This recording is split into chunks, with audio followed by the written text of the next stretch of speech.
സ്കൂളിൽ നിന്ന് ഡിവിഷൻ മാറ്റിയതിലുള്ള വിഷമം എപ്പോഴെങ്കിലും സൂചിപ്പിച്ചിരുന്നു? ഭയങ്കര ദൗർഭാഗ്യപരവും ദുഃഖകരമായൊരു വാർത്തയാണ് നമ്മൾ ഈ കേൾക്കുന്നത്. ഇങ്ങനത്തെ കുഞ്ഞുമക്കൾ ഒരുപാട് ആത്മഹത്യ ചെയ്യപ്പെടുന്നത് മിക്കതും സ്കൂളിലെ പ്രശ്നങ്ങളാണ്. ഇതിൽ നമ്മൾ മനസ്സിലാക്കേണ്ടത് നമ്മുടെ കുട്ടികൾ പഠിക്കുന്ന വിദ്യാഭ്യാസത്തിൻ്റെ അത് നമ്മളൊന്ന് മനസ്സിലാക്കണം. നമ്മളെല്ലാവരുടെയും ആഗ്രഹം പിള്ളേരെല്ലാം നന്നായിട്ട് പഠിക്കണം, അല്ലേ?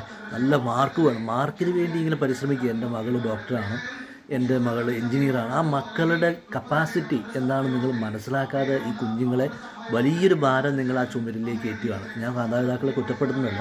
എങ്കിൽ പോലും ഈ മത്സര ലോകത്തേക്ക് നിങ്ങൾ കുഞ്ഞുങ്ങളെ പറഞ്ഞു വിടുമ്പോൾ അവർക്ക് അതിനുള്ള കപ്പാസിറ്റിയും കൂടി ഉണ്ടോ എന്ന് നിങ്ങൾ ചെക്ക് ചെയ്യണം. നിങ്ങൾ ഡോക്ടറാകണം, എൻജിനീയർ ആകണം എന്ന് നിങ്ങളുടെ സ്വപ്നങ്ങൾ കുഞ്ഞിലേക്ക് അടിച്ചേൽപ്പിച്ച് ഇതുപോലത്തെ മൾട്ടിനാഷണൽ കോർപ്പറേറ്റുകളായിട്ടുള്ള എഡ്യൂക്കേഷൻ സ്ഥാപനത്തിലേക്ക് നിങ്ങൾ വിടുമ്പോൾ അവരുടെ പേര് നിലനിർത്താൻ വേണ്ടി വളരെ ഭയങ്കരമായ രീതിയിലാണ് പഠിപ്പിക്കുന്നത്. അപ്പോൾ നിങ്ങൾ ശ്രദ്ധിക്കണം, മാതാപിതാക്കൾ കുറച്ചും